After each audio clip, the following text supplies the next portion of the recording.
जय हिंद दोस्तों, आप सभी का हमारे YouTube channel GS Agri Facts में स्वागत है।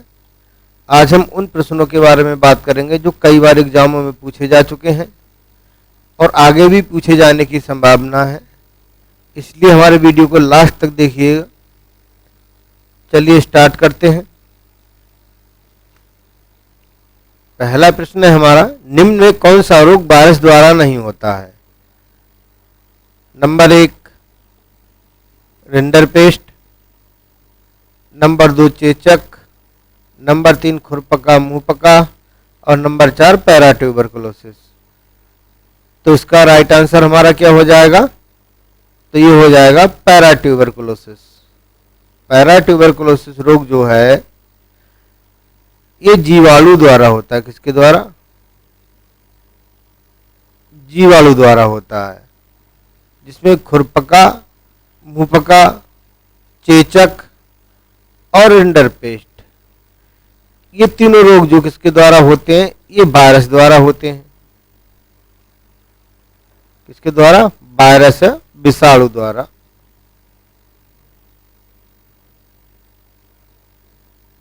ठीक है, अगले प्रश्न की ओर चलते हैं। निम्न में देसी कपास की बीज दर कितनी है? पहला है हमारा 1.5 से 2 किलोग्राम प्रति हेक्टेयर, दूसरा है 2.5 किलोग्राम प्रति हेक्टेयर, नंबर 3 10 से 18 किलोग्राम प्रति हेक्टेयर, 15 से 25 किलोग्राम प्रति हेक्टेयर। तो इसका राइट आंसर हमारा क्या हो जाएगा?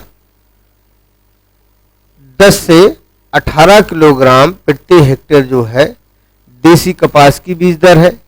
ये किसकी है? देसी कपास। देसी कपास की बीज दर है। 1.5 से 2 किलोग्राम, ये किसकी बीज दर होती है? ये बीटी कपास की है। किसकी? बीटी कपास। बीटी कपास की बीज दर कितनी है? 1.5 किलोग्राम से 2 किलोग्राम प्रति हेक्टेयर। संकर कपास की बीज दर जो है वो 2.5 किलोग्राम। कितनी है? संकर कपास। संकर कपास, संकर कपास की बीज दर कितनी है? 2.5 किलोग्राम प्रति हेक्टेयर। अमेरिकन कपास की जो बीज दर होती है, अमेरिकन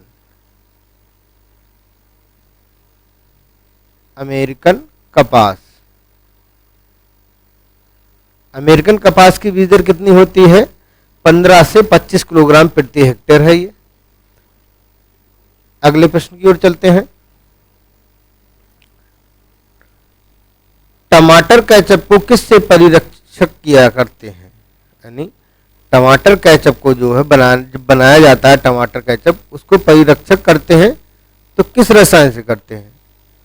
नंबर 1 सिट्रिक अम्ल, number 2 potassium metabisulphite, number 3 sodium benzoate और नंबर 4 सोडियम मेटाबाइसल्फाइड।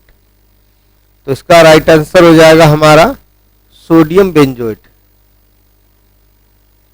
यानी टमाटर केचप को जो है सोडियम बेंजोएट से जो परिरक्षक करते हैं। पोटेशियम मेटाबाइसल्फाइड जो होता है ये स्क्वैश, यानी स्क्वैश को जो है परिरक्षित करने के लिए जो है पोटेशियम मेटाबाइसल्फाइड का प्रयोग करते हैं। अगले प्रश्न की ओर चलते हैं। निम्न में एगमार्क चिन्ह अंकित होता है। नंबर 1 कृषि उत्पादों पर, नंबर 2 औद्योगिक उत्पादों पर, नंबर 3 कार्बनिक उत्पादों पर, नंबर 4 उपरोक्त सभी पर। तो इसका राइट आंसर हमारा क्या हो जाएगा? कृषि उत्पादों पर। यानी एगमार्क चिन्ह जो अंकित किया जाता है वो कृषि उत्पादों पर अंकित किया जाता है। ये कई बार एग्जामों में पूछा जा चुका है ये प्रश्न, इसलिए आप लोग ध्यान से देखते रहिए और नोट भी करते रहें इसे। निम्न में ट्रिटिकेल किसका ग्रास है? नंबर 1 गेहूं इंटू बाजरा, नंबर 2 गेहूं इंटू राई, नंबर 3 बाजरा मक्का इंटू बाजरा, और नंबर 4 गेहूं इंटू मक्का। तो इसका राइट आंसर हमारा क्या हो जाएगा बताइए आप लोग। तो ये होगा गेहूं इंटू राइस। तो क्रॉस जो है वो ट्रेटिकेल कहलाता है। ये मानव निर्मित गेहूं है। कैसा? मानव निर्मित गेहूं कहलाता है। ये बहुत पूछा जाता है ये। अगले प्रश्न की ओर चलते हैं। पौधों की वृद्धि के लिए मृदा में उपलब्ध नमी की उच्च सीमा क्या होती है? नंबर 1 द्रव्यग्राही गुणांक, नंबर 2 स्थायी मिलान बिंदु, नंबर 3 क्षेत्रधारिता, और नंबर 4 उपरोक्त में से कोई नहीं। तो इसका राइट आंसर हमारा क्या हो जाएगा? क्षेत्रधारिता। पौधों की वृद्धि के लिए जो है मृदा में उपलब्ध नमी की उच्च सीमा क्या होती है? क्षेत्रधारिता कहलाती है। अगले प्रश्न की ओर चलते हैं। निम्न में सील्ड बडिंग द्वारा किसका व्यावसायिक प्रवर्धन किया जाता है? नंबर 1 आम का, नंबर 2 गुलाब का, नंबर 3 लीची का, और नंबर 4 अमरूद का। तो इसका राइट आंसर हमारा क्या हो जाएगा? तो ये हो जाएगा हमारा गुलाब। गुलाब का जो व्यावसायिक प्रवर्धन किया जाता है वो सील्ड बडिंग द्वारा किया जाता है। आम का व्यावसायिक प्रवर्धन किससे किया जाता है? तो ये होता है विनियर ग्राफ्टिंग। आम का जो व्यावसायिक प्रवर्धन किया जाता है वो विनियर ग्राफ्टिंग द्वारा किया जाता है। लीची का जो व्यावसायिक प्रवर्धन किया जाता है वो एयर लेयरिंग द्वारा किया जाता है। कितना? इसके द्वारा एयर लेयरिंग द्वारा किया जाता है। अमरूद का जो है वो किया जाता है स्टूलिंग द्वारा। अमरूद का व्यावसायिक प्रवर्धन किसके द्वारा किया जाता है? स्टूलिंग द्वारा किया जाता है। बहुत पूछे जाते हैं प्रश्न। अगले प्रश्न की ओर चलते हैं। गुलदाउदी में प्रवर्धन किसके द्वारा होता है? नंबर 1 बीज द्वारा, नंबर 2 सकर्ष द्वारा, नंबर 3 शीर्ष शाखा कर्तन और जड़ सकर्ष द्वारा, और नंबर 4 उपरोक्त सभी। तो बताइए आप लोग भाई इसका राइट आंसर क्या होगा? तो इसका राइट आंसर हमारा क्या हो जाएगा? उपरोक्त सभी। ठीक है। गुलदाउदी में जो प्रवर्धन होता है वो बीज द्वारा भी होता है, सकर्ष द्वारा भी होता है, शीर्ष शाखा कर्तन द्वारा भी होता है, और जड़ सकर्ष द्वारा भी होता है। ठीक है। तो इसका राइट आंसर हमारा क्या हो जाएगा? उपरोक्त सभी। ये कई बार प्रश्न पूछा जा चुका है एग्जाम में, टीजीटी पीजीटी वगैरह में कई उसमें पूछा जा चुका है। इसलिए आप लोग ध्यान से देखिए, हर प्रश्न बहुत इंपॉर्टेंट है। अगले प्रश्न की ओर चलते हैं। गाय में निषेचन की क्रिया किसमें संपन्न होती है? नंबर 1 योनि में, नंबर 2 गर्भाशय में, नंबर 3 अंडवाहिनी में, और नंबर 4 सर्विक्स में। तो इसका राइट आंसर हमारा क्या हो जाएगा? अंडवाहिनी। ठीक है। गाय में निषेचन क्रिया जो संपन्न होती है वो अंडवाहिनी में संपन्न होती है। अगले प्रश्न की ओर चलते हैं। विश्व पर्यावरण दिवस कब मनाया जाता है? नंबर 1 11 जुलाई को, नंबर 2 5 जून को, नंबर 3 16 अक्टूबर को, और नंबर 4 5 दिसंबर को। तो इसका राइट आंसर हमारा क्या हो जाएगा? 5 जून। यानी विश्व पर्यावरण दिवस कब मनाया जाता है? तो ये 5 जून को मनाया जाता है। 11 जुलाई को क्या मनाया जाता है? तो 11 जुलाई को मनाया जाता है विश्व जनसंख्या दिवस। 11 जुलाई को विश्व जनसंख्या दिवस मनाया जाता है। 16 अक्टूबर को क्या मनाया जाता है? तो 16 अक्टूबर को मनाया जाता है हमारा विश्व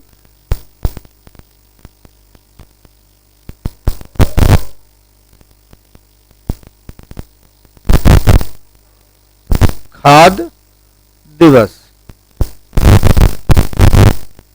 विश्व खाद्य दिवस मनाया जाता है हमारा 16 अक्टूबर को। 5 दिसंबर को क्या मनाया जाता है? तो ये मनाया जाता है विश्व मृदा दिवस। क्या चीज?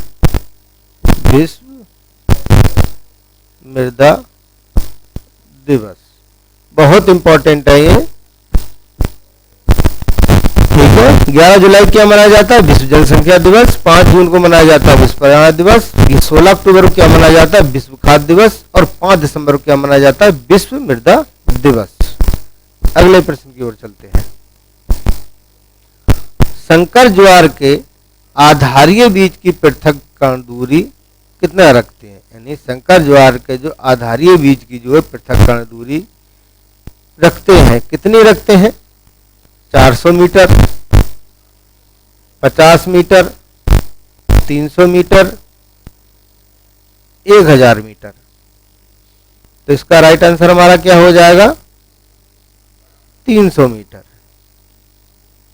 यानी संकर ज्वार के आधारीय बीज की जो पृथक्करण दूरी कितनी रखते हैं? वो 300 मीटर रखते हैं। 400 मीटर जो है ये भिंडी, मक्का और मिर्च। भिंडी, मक्का, मिर्च में जो है संकर जो आधारीय बीज जो होता है उसकी पृथक्करण दूरी जो है 400 मीटर है आधारीय बीज की। और जो ये 50 मीटर है ये संकर कपास की है। किसकी?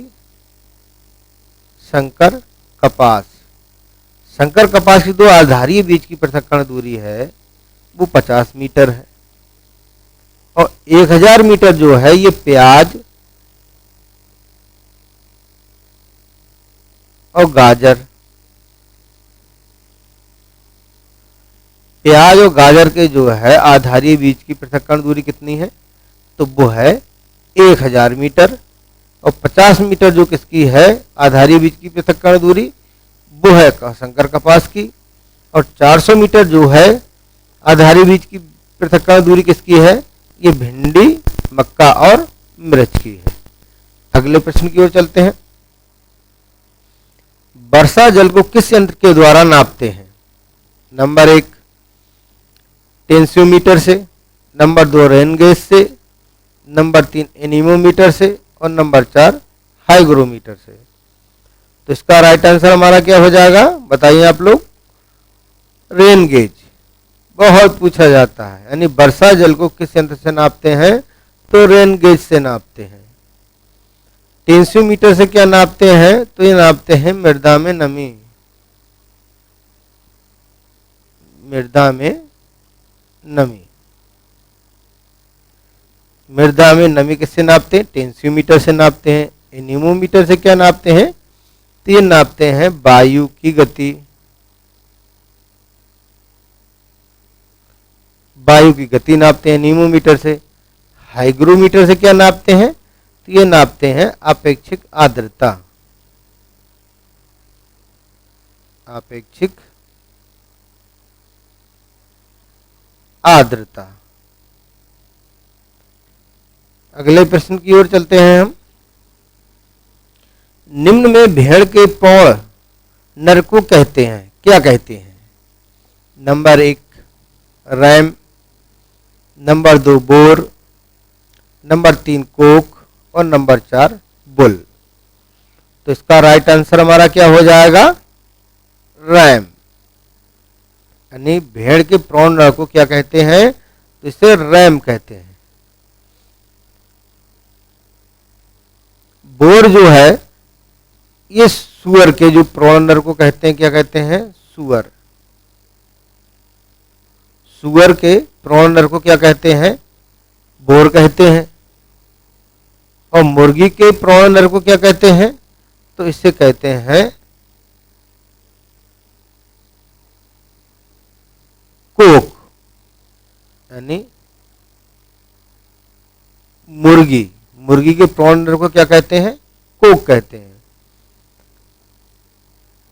और गाय के प्रौढ़ नर को क्या कहते हैं? तो इसे कहते हैं बुल। ठीक है, बहुत पूछे जाते हैं ये लोग, आप नोट भी करते रहे इसे। अगले प्रश्न की ओर चलते हैं। निम्न में कौन सा बैक्टीरिया नाइट्रोजन स्थिरीकरण नहीं करता? Number 1 rhizobium, number 2 Nitrosomonas, number 3 राइजोबैक्टर और नंबर 4 क्लास्ट्रीडियम। तो इसका राइट आंसर हमारा क्या हो जाएगा? नाइट्रोसोमोनास। नाइट्रोसोमोनास जो है ये नाइट्रोजन स्थिरीकरण नहीं करता है, ये बैक्टीरिया। ठीक है, अगले प्रश्न की ओर चलते हैं। बकरी के बच्चे देने की क्रिया को क्या कहते हैं? Number 1 lambing, number 2 calving, number 3 farrowing, number 4 kidding. तो इसका राइट आंसर हमारा क्या हो जाएगा? किडिंग। यानी बकरी के बच्चे देने की क्रिया जो है किडिंग कहलाती है। भेड़ में जो बच्चा देने की क्रिया कहलाती है वो कहलाती है लैम्बिंग। काबिंग, ये गाय और भैंस, गाय और भैंस में जो बच्चा देने की क्रिया क्या कहलाती है? उसे कहते हैं काबिंग। सुअर में जो है बच्चा देने की क्रिया क्या कहलाती है? उसे कहते हैं फैरोइंग। ठीक है, लैम्बिंग यानी बकरी के बच्चा देने की क्रिया क्या कहलाती है? तो ये किडिंग कहलाती है। भेड़ में बच्चा देने की क्रिया क्या कहलाती है? लैम्बिंग। गाय भैंस में बच्चा देने की क्रिया काबिंग और सूअर के बच्चा देने की क्रिया कहलाती है फैरोइंग। बहुत पूछे जाते हैं एग्जाम में, कई बार एग्जाम में पूछे जा चुके हैं, बस आप नोट करते रहें, बहुत इंपॉर्टेंट क्वेश्चन है ये सब। अगले प्रश्न की ओर चलते हैं। सामुदायिक विकास योजना कब चलाई गई? नंबर 1 1959 में, नंबर 2 1951 में, नंबर 3 1952 में और नंबर 4 1954 में। तो इसका राइट आंसर हमारा क्या हो जाएगा? 1952। यानी सामुदायिक विकास योजना जो चलाई गई थी वो 1952 में चलाई गई थी। 1959 में जो थी ये पंचायती राज, क्या हुआ था? पंचायती राज व्यवस्था, पंचायती राज व्यवस्था क्या करी गई थी? लागू हुई थी। 1951 में जो क्या हुआ था, इसमें जवाहर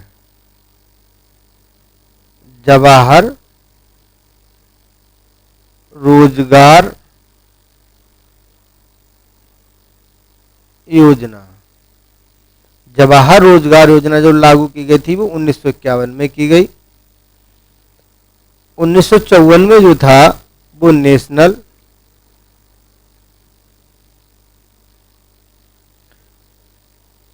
एग्रीकल्चरल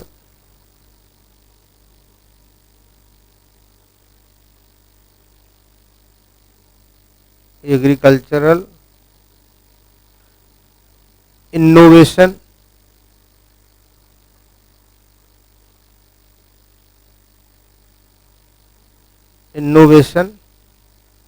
प्रोजेक्ट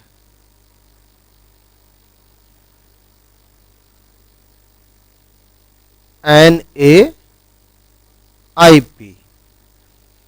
यानी 1954 में जो है वो नेशनल एग्रीकल्चरल इनोवेशन प्रोजेक्ट चलाया गया। अगले प्रश्न की ओर चलते हैं। विलियम हार्वे को किस विज्ञान का पिता कहते हैं? नंबर 1 वनस्पति विज्ञान का, नंबर 2 जीवाणु विज्ञान का, नंबर 3 अनुवांशिकी विज्ञान का, नंबर 4 रक्त संचार विज्ञान का। तो इसका राइट आंसर हमारा क्या हो जाएगा, बताइए आप लोग। तो ये हो जाएगा रक्त संचार विज्ञान, यानी विलियम हार्वे को जो है रक्त संचार विज्ञान का पिता कहा जाता है। तो इसका राइट आंसर हमारा चौथा हो जाएगा। वनस्पति विज्ञान के पिता जो हैं वो थियोफ्रास्टस है। कौन है, थियोफ्रास्टस,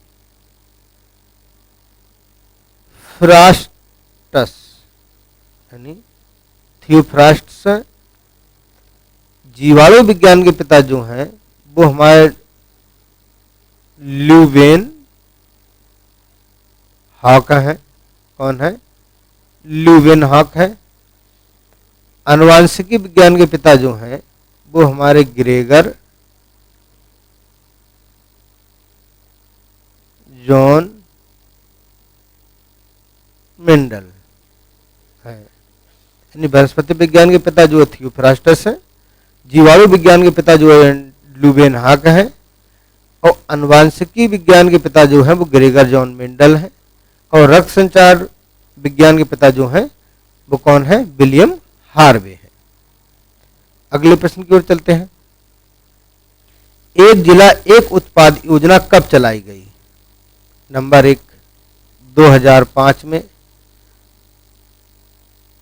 नंबर 2 2 अक्टूबर 1980 को, नंबर 3 2020 में, और नंबर 4 2 फरवरी 2006 में।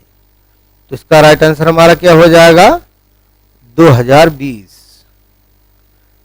एक जिला एक उत्पाद योजना कब चलाई गई थी? सन 2020 को जो चलाई गई थी ये। 2005 में क्या हुआ था, तो ये हमारा था राष्ट्रीय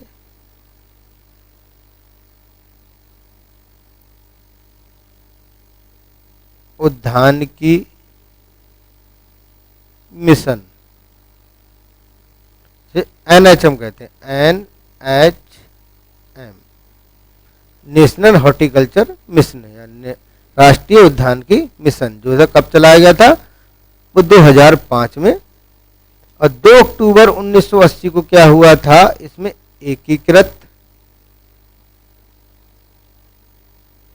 एकीकृत ग्रामीण विकास कार्यक्रम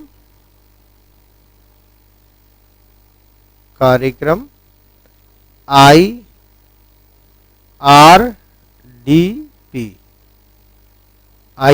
यानी एकीकृत ग्रामीण विकास कार्यक्रम। ये कब चलाया गया था? 2 अक्टूबर 1980 को चला गया था। और 2 फरवरी 2006 को क्या हुआ था, तो ये मनरेगा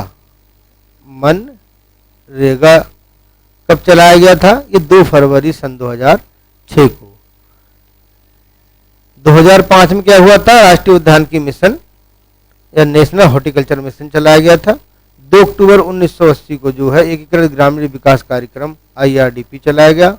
और 2 फरवरी 2006 को जो है मनरेगा चलाया गया। और एक जिला एक उत्पाद योजना जो कब चलाई गई थी, सन 2020 को। ये सभी इंपॉर्टेंट है, नोट करते रहें आप लोग, कई बार पूछे जा चुके हैं ये क्वेश्चन। अगले प्रश्न की ओर चलते हैं। राष्ट्रीय बागवानी बोर्ड कहाँ स्थित है? Number 1 Guntur, number 2 Bengaluru, number 3 Kochi, और नंबर 4 गुड़गांव। तो इसका राइट आंसर हमारा क्या हो जाएगा, तो ये हो जाएगा हमारा गुड़गांव। यानी राष्ट्रीय बागवानी बोर्ड कहाँ स्थित है, ये गुड़गांव में है। तो इसकी राष्ट्रीय बागवानी बोर्ड की जो स्थापना कब हुई थी, वो हुई थी 1984 में। ठीक है। गुंटूर में क्या है, तो गुंटूर में जो है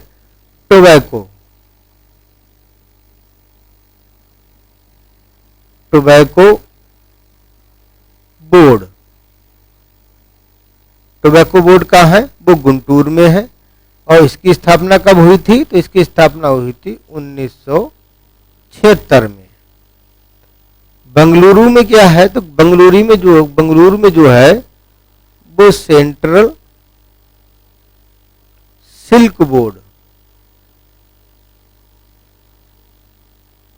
सेंट्रल सिल्क बोर्ड कहाँ है, वो है बंगलुरु में। और इसकी स्थापना कब हुई थी, जो हुई थी 1949 में। कब हुई थी, 1949 में।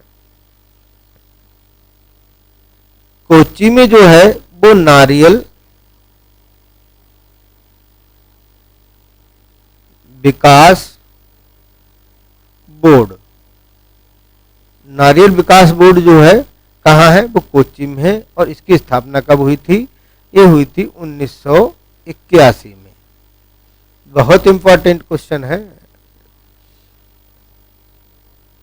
ध्यान से पढ़िएगा आप लोग, कहीं से भी कैसे भी क्वेश्चन पूछा जा सकता है। अगले प्रश्न की ओर चलते हैं हम लोग, नोट करते रहिएगा आप लोग ये सब। गोल्डन राइस का जनक किसे कहा जाता है,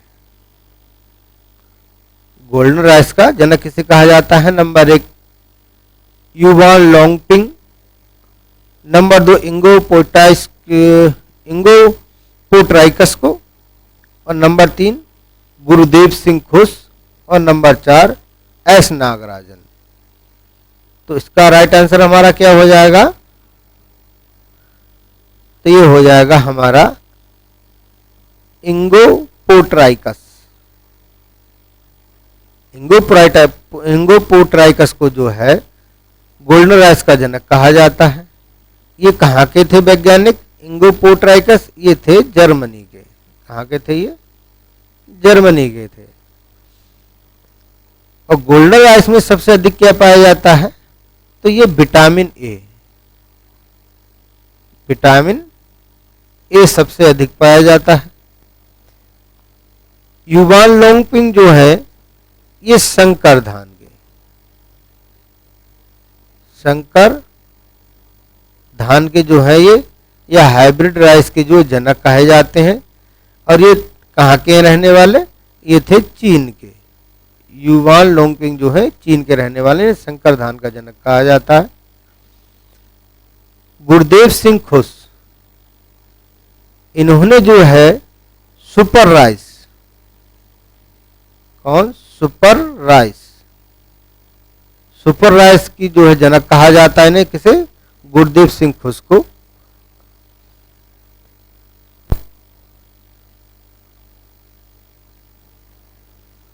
एस नागराजन, इन्हें जो है सुपर गेहूं, सुपर गेहूं, एस नागराजन को जो है सुपर गेहूं का जो जनक कहा जाता है। युवान लोंगपिंग को क्या जाता है, संकर धान का जनक। इंगो पोट्राइकस को जो है जर्मनी के थे, इन्हें जो है गोल्डन राइस का जनक कहा जाता है। गुरुदेव सिंह खुस को जो है सुपर राइस का जनक कहा जाता है। और एस नागराजन को जो है सुपर गेहूं का जो है जनक कहा जाता है। अगले प्रश्न की ओर चलते हैं। गुड़गांव योजना किसके द्वारा चलाई गई। Number 1 FL. ब्रायने, Mahatma Gandhi, Spencer hatch और डब्ल्यू.एच. बिसर। तो इसका राइट आंसर हमारा क्या हो जाएगा, एफ.एल. ब्रायने। यानी गुड़गांव योजना जो है वो एफ.एल. ब्रायने ने चलाई थी। कब चलाई थी, तो इन्होंने चलाई थी 1920 में चलाई थी। बहुत पूछी जाती है। महात्मा गांधी ने जो चलाई थी वो चलाई थी सेवाग्राम योजना, सेवाग्राम योजना। सेवाग्राम योजना किसने चलाई थी, महात्मा गांधी ने चलाई थी। और कब चलाई थी, ये 1920 में चलाई थी।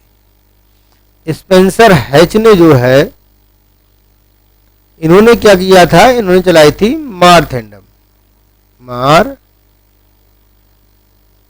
मार्थेंडम योजना। और ये कब चलाई थी इन्होंने, 1928 में चलाई। डब्ल्यू.एच. बिसर, इन्होंने क्या किया था, इन्होंने Indian village service, Indian village service जो है इन्होंने योजना चलाई थी। ये कब चलाई थी? तो इन्होंने ये चलाई थी डब्ल्यूएच मिशन ने 1945 में। ठीक, बहुत पूछी जाती हैं सभी योजनाएं, कई बार पूछी भी जा चुकी हैं और आगे भी पूछी जाएंगी। ये अगले प्रश्न की ओर चलते हैं। संकर धान की बीज दर कितनी है? नंबर 1 67 किलोग्राम प्रति हेक्टेयर, नंबर 2 20 से 25 किलोग्राम प्रति हेक्टेयर, नंबर 3 10 से 15 किलोग्राम प्रति हेक्टेयर और नंबर 4 1.5 किलोग्राम प्रति हेक्टेयर। तो इसका राइट आंसर हमारा क्या हो जाएगा? 10 से 15 किलोग्राम प्रति हेक्टेयर ये जो है संकर धान की बीज दर है। 67 केजी जो होती है ये संकर गेहूं की होती है। संकर गेहूं की बीज दर जो कितनी है वो है 67 केजी। 20 से 25 किलोग्राम प्रति हेक्टेयर जो है ये संकर मक्का की बीज दर है। किसकी? संकर मक्का की बीज दर कितनी है? वो 20 से 25 किलोग्राम प्रति हेक्टेयर है। 1.5 किलोग्राम प्रति हेक्टेयर जो है ये किसकी बीज दर है? ये बीटी कपास की। किसकी?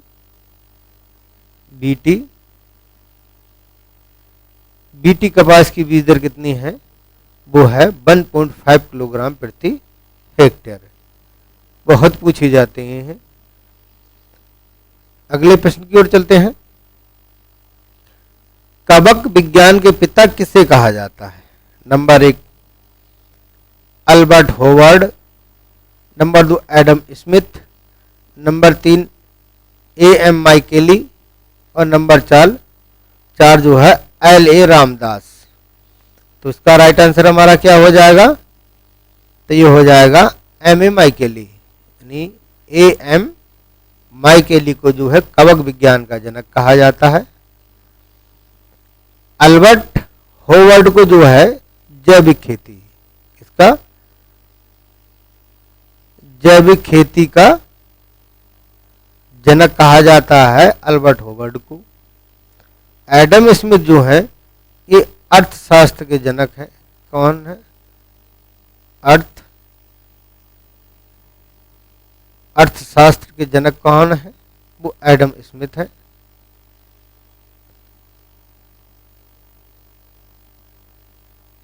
एलए रामदास जो है ये भारतीय कृषि यानी भारतीय कृषि मौसम विज्ञान। एलए रामदास जो हैं ये भारतीय कृषि मौसम विज्ञान के जो है जनक हैं। अगले प्रश्न की ओर चलते हैं। जिप्सम में गंधक या सल्फर की मात्रा जो होती है वो कितनी प्रतिशत होती है? जिप्सम में जो सल्फर होता है या गंधक होता है वो कितने प्रतिशत होता है? नंबर 1 17.6%, नंबर 2 19.6%, नंबर 3 18.6% और नंबर 4 16.6%। इसका राइट आंसर हमारा क्या हो जाएगा? 18.6%। यानी जिप्सम में जो सल्फर होता गंधक होती है वो 18.6% होती है। बहुत पूछा जाता है ये प्रश्न, नोट करते रहे आप लोग, हल्के में ना लें किसी भी प्रश्न को। अगले प्रश्न की ओर चलते हैं।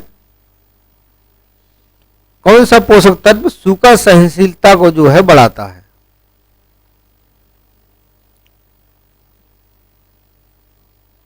Number 1 potash, number 2 sulphur, number 3 phosphorus और नंबर 4 आयरन।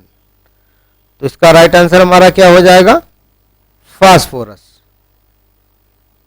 फास्फोरस जो है ये सूखा सहनशीलता को जो है वो बढ़ाता है।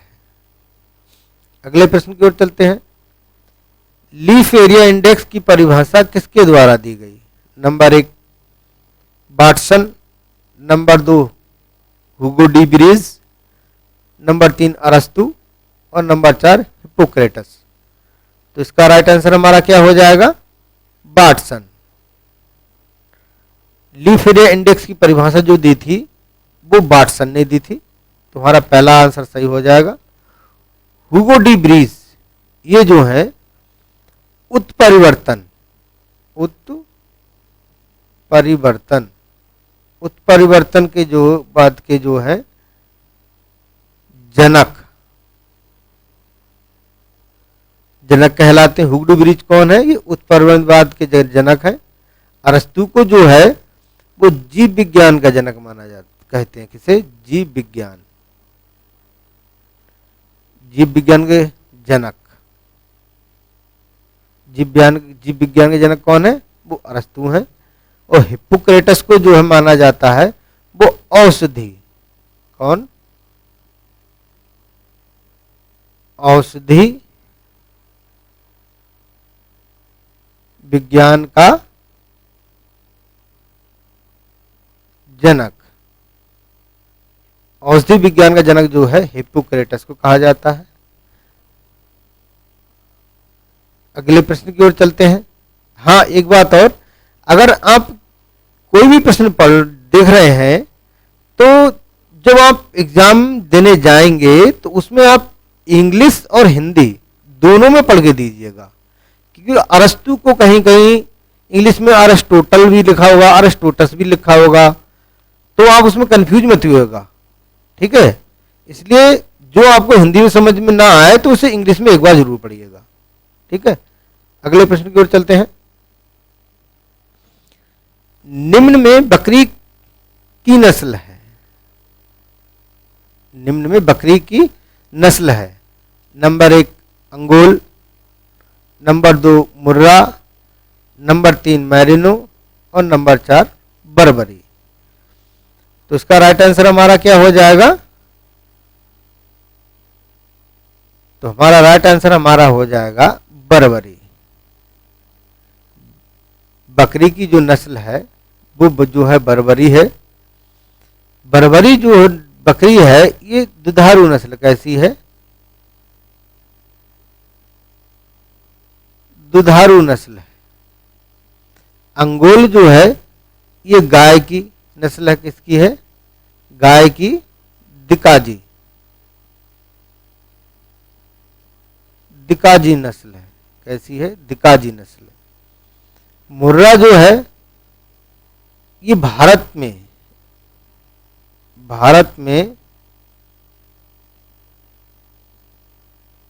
सर्वाधिक दूध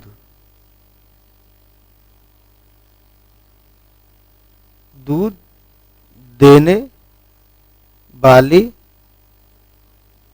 भैंस की नस्ल है। यानी भारत में सर्वाधिक दूध देने वाली भैंस की नस्ल कौन सी है? ये मुर्रा है। इसके दूध में जो है, मुर्रा भैंस के दूध में जो है 12 से 14% जो क्या होती है वो वसा पाई जाती है। नोट करते रहे आप लोग, वसा पाई जाती है। मैरिनो क्या है? ये जो है भेड़ की नस्ल है और ये जो है सर्वाधिक, मैरिनो जो है सर्वाधिक ऊन प्रदान करती है। इसका जन्म स्थान जो है मैरिनो भेड़ का वो स्पेन है। कहाँ है? स्पेन। ठीक है, अगले प्रश्न की ओर चलते हैं। कैल्शियम साइनेमाइड में नाइट्रोजन कितने प्रतिशत पाई जाती है? Number 1 21%, number 2 26%, number 3 33%, number 4 16%। तो इसका राइट आंसर हमारा क्या हो जाएगा? 21%। बहुत पूछा जाता है ना, कैल्शियम साइनेमाइड में नाइट्रोजन कितने प्रतिशत होती है? तो वो 21% होती है। 26% जो नाइट्रोजन होती है वो कैल्शियम,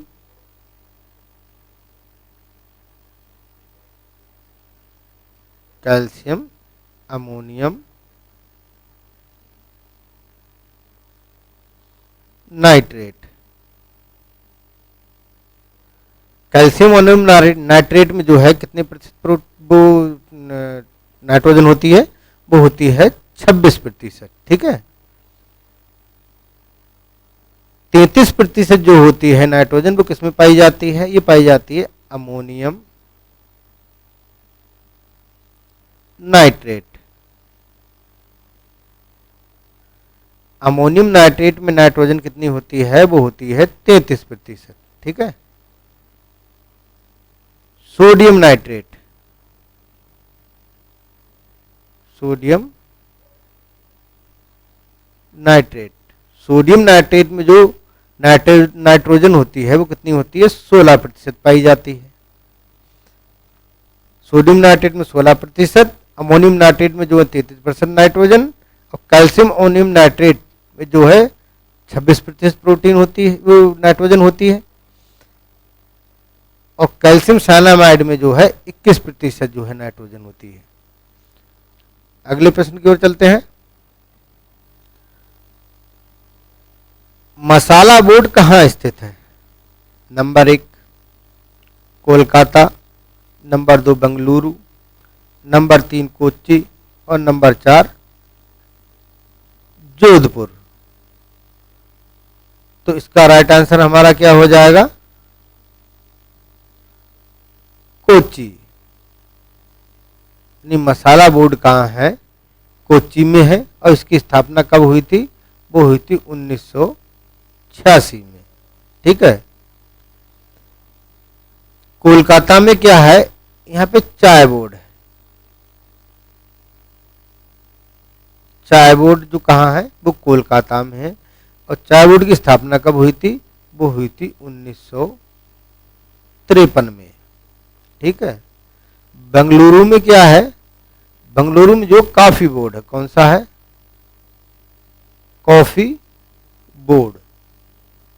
और कॉफी बोर्ड की स्थापना कब हुई थी? ये हुई थी 1942 में।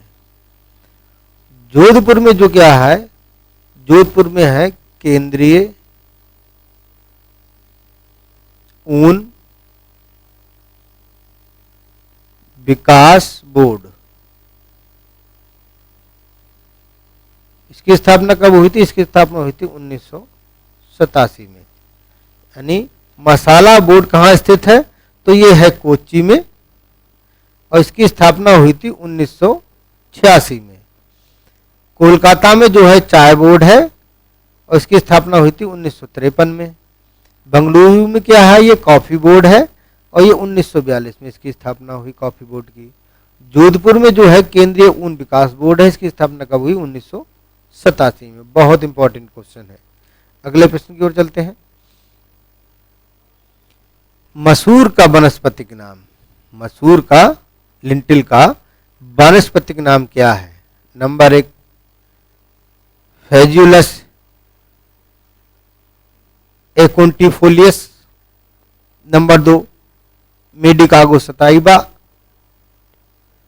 नंबर 3 लेस एस्कुलेंटा, और नंबर 4 कार्थिमस टिंक्टोरियस। तो इसका राइट आंसर हमारा क्या हो जाएगा, बताइए आप लोग?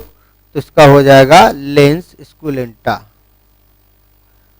मसूर का वनस्पति नाम क्या है? लेंस एस्कुलेंटा है। और ये किस कुल में आता है? मसूर किस कुल में आती है? तो ये आती है फेबेसी, या लेग्यूमिनेसी,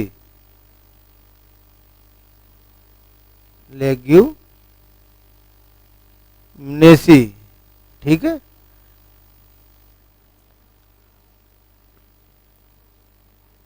फेजुलस एकोन्टिफोलियस ये किसका वैज्ञानिक नाम है भाई? बताइए आप लोग। ये है मोठ का। किसका? मोठ। ये मोठ का है। ठीक है,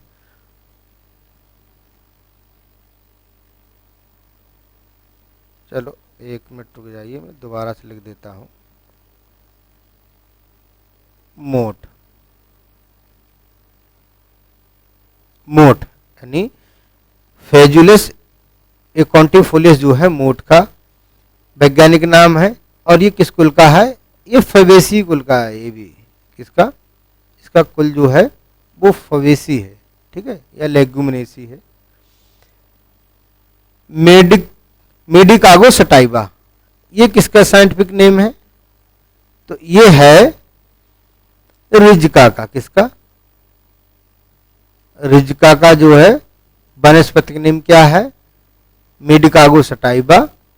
और ये किस कुल के आता है? रिजका, ये भी फबेसी कुल का है।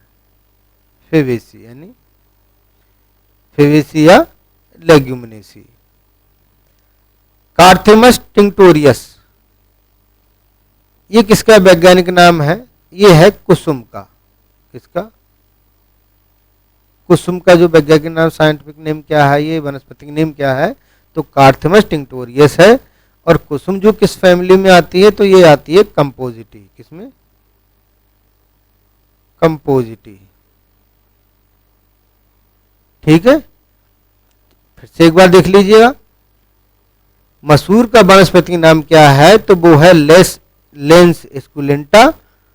और इसकी कुल जो है वो है फबेसी या लेग्यूमिनेसी। फेजुलस एकोंटिफोलियस जो है ये मोट का वैज्ञानिक नाम है। इसका कुल क्या है? वो फैबेसी या लेग्यूमिनेसी है। मेडिको सटाइवा जो है रिजका का वनस्पतिक नाम है। इसकी भी फैमिली क्या है? फैबेसी है। कार्थेमस टिंक्टोरियस ये कुसुम का है, ये कंपोजिटी फैमिली की। यानी ये तीनों जो है, पहला, दूसरा, तीसरा, इनकी तीनों की जो है फैमिली जो है वो फबेसी या लेग्यूमिनेसी है। सिर्फ कार्थेमस टिंक्टोरियस कुसुम की जो है कंपोजिटी है। अगले प्रश्न की ओर चलते हैं। सुअर के मांस को क्या कहते हैं? Number 1 chicken, number 2 बफन, number 3 mutton और नंबर 4 पोर्क। तो इसका राइट आंसर हमारा क्या हो जाएगा? पोर्क। यानी सुअर के मांस को क्या कहते हैं? पोर्क कहते हैं। चिकन जो है ये मुर्गी के मांस को कहते हैं। किसके? मुर्गी के मांस को क्या कहते हैं? चिकन। बफन जो होता है ये भैंस का मांस होता है। भैंस के मांस को क्या कहते हैं? बफन। और भेड़ के मांस को क्या कहते हैं? तो ये कहते हैं मटन। भेड़ के मांस को क्या कहते हैं? मटन। और इसी में जैसे बकरी का मांस, यानी बकरी के मांस, ये भी देख लो। बकरी के मांस को क्या कहते हैं? इसे कहते हैं चैवन। बहुत पूछा जाता है, कई बार ये पूछे भी आ चुके हैं और आगे ही पूछे जाएंगे। इसलिए आप लोग कोई भी प्रश्न को हल्के में ना लें, बस नोट करते रहें। अगले प्रश्न की ओर चलते हैं। किले कणों का व्यास कितना होता है? नंबर 1 0.2 से लेकर के 0.02 मिलीमीटर। नंबर 2 0.0 से 0.020 मिलीमीटर। नंबर 3 0.02 से 0.002 मिलीमीटर। नंबर 4 0.002 से 0.00 मिलीमीटर से कम होता है। तो इसका राइट आंसर हमारा क्या हो जाएगा? किले कणों का व्यास जो होता है वो 0.002 मिलीमीटर से कम होता है। तो इसका राइट आंसर हमारा हो जाएगा चौथा। 0.2 से 0.02 मिलीमीटर जो होता है ये महीन बालू का, किसका? महीन बालू का जो है कणों का व्यास होता है। 0.0 से 0.020 जो होता है ये मोटी बालू का कणों का व्यास होता है। किसकी? मोटी बालू। मोटी बालू जो होती है उसके कणों का व्यास होता है 0.0 से 0.020। सिल्ट कणों का व्यास जो होता है वो होता है सिल्ट 0.02 से लेकर के 0.002 मिलीमीटर जो होता है वो सिल्ट कणों का आकार होता है। ठीक है, ये बहुत इंपॉर्टेंट है चारों। अगले प्रश्न की ओर चलते हैं। सबसे अधिक ऊन का उत्पादन कौन सा देश करता है? नंबर 1 चीन, नंबर 2 यूएसए, नंबर 3 ऑस्ट्रेलिया और नंबर 4 न्यूजीलैंड। तो इसका राइट आंसर हमारा क्या हो जाएगा? ऑस्ट्रेलिया। सबसे अधिक ऊन का उत्पादन कौन करता है? ऑस्ट्रेलिया करता है। दूसरा स्थान जो है वो चीन का है। चीन का कौन सा स्थान है? ये दूसरा स्थान है। ऊन उत्पादन में चीन का दूसरा स्थान है। तीसरा स्थान जो है वो यूएसए का है। तीसरा स्थान किसका है? यूएसए का है। ऑस्ट्रेलिया का क्या है? ये प्रथम स्थान है। न्यूजीलैंड का जो है वो चौथा स्थान है। ऊन उत्पादन में पहला स्थान किसका है? वो ऑस्ट्रेलिया का है, दूसरा चीन का है, तीसरा यूएसए का है, चौथा जो है न्यूजीलैंड का है। बहुत इंपॉर्टेंट है, ये याद रखना चाह रहा हूं। ठीक है, अगले प्रश्न की ओर चलते हैं। निम्न में कैल्शियम का प्रमुख कार्य है। नंबर 1 कोशिका संरचना और उसके विभाजन में, उच्च गुणवत्ता प्रदान करने में, प्रोटीन उत्पादन में और नंबर 4 क्लोरोफिल के निर्माण में। तो इसका राइट आंसर हमारा क्या हो जाएगा? कैल्शियम का प्रमुख कार्य क्या है? तो हमारा हो जाएगा पहला कोशिका संरचना और उसके विभाजन में जो होता है कैल्शियम का प्रमुख कार्य होता है। उच्च गुणवत्ता प्रदान करने में जो है वो पोटास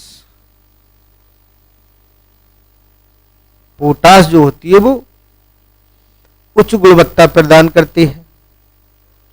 प्रोटीन उत्पादन में जो है वो नाइट्रोजन जो है, नाइट्रोजन का प्रमुख कार्य क्या है? प्रोटीन का उत्पादन करना। पोटास का क्या था? उच्च गुणवत्ता प्रदान करता है पोटास। क्लोरोफिल के निर्माण में जो होता है वो मैग्नीशियम, कौन सा?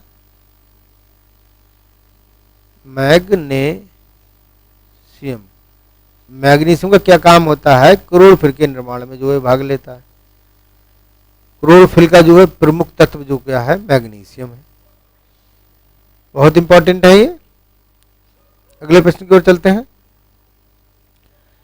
कृषि मूल्य आयोग की स्थापना कब हुई? नंबर 1 1952 में, 1965 में, 1956 में और 1967 में। तो इसका राइट आंसर हमारा क्या हो जाएगा? 1965। बहुत इंपॉर्टेंट है, कई बार पूछा गया है। यानी कृषि मूल्य आयोग की स्थापना की गई थी 1965 में की गई। अगले प्रश्न की ओर चलते हैं। सोयाबीन में कितने प्रतिशत तेल पाया जाता है? नंबर 1 33 से 35%, नंबर 2 45 से 50%, नंबर 3 45 से 55%, नंबर 4 20 से 22%। तो इसका राइट आंसर हमारा क्या हो जाएगा? 20 से 22% जो है सोयाबीन में तेल पाया जाता है। कितना पाया जाता है? 20 से 22%। सरसों में जो तेल पाया जाता है वो पाया जाता है 33 से 35%। किसमें? सरसों में।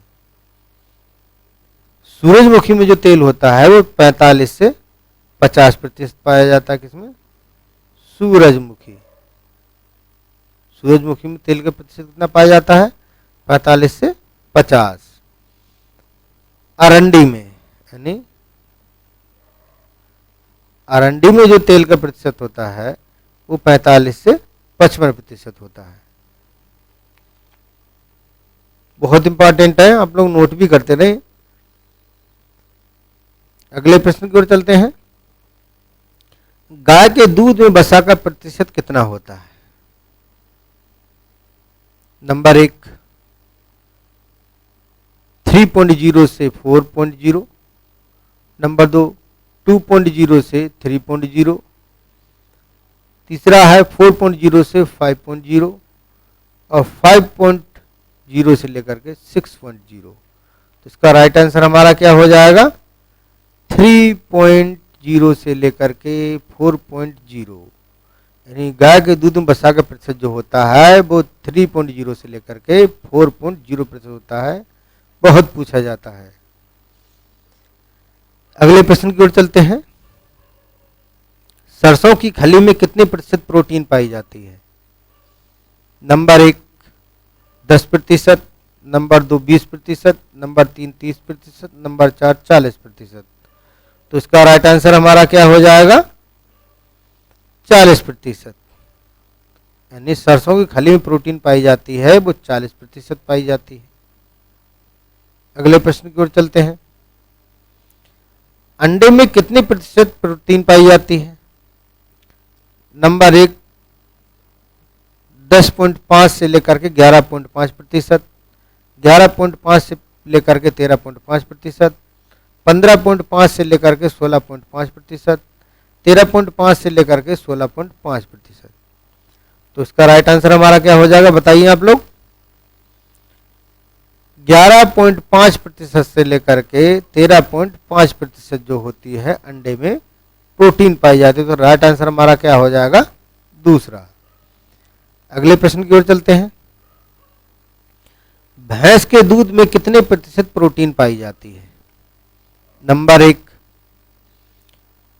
6.5%, 5.8%, 3.9% और 4.2%।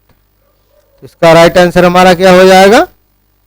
बताइए आप लोग। 3.9% जो होती है भैंस के दूध में जो प्रोटीन पाई जाती है, कितनी? 3.9%। तुम्हारा राइट आंसर हो जाएगा तीसरा। अगले प्रश्न की ओर चलते हैं। विटामिन सी सबसे अधिक किसमें पाई जाती है? नंबर 1 आंवला में, नंबर 2 अमरूद में, नंबर 3 नींबू में और नंबर 4 बारबेडोस चेरी में। तो इसका राइट आंसर हमारा क्या हो जाएगा? Barbados cherry. सबसे अधिक जो होती है विटामिन सी बारबेडोस चेरी में नंबर 1 पे पाई जाती है। नंबर 2 पे जो आता है तो वो आता है आंवला, यानी सेकंड पोजीशन पे जो है आंवला में पाई जाती है।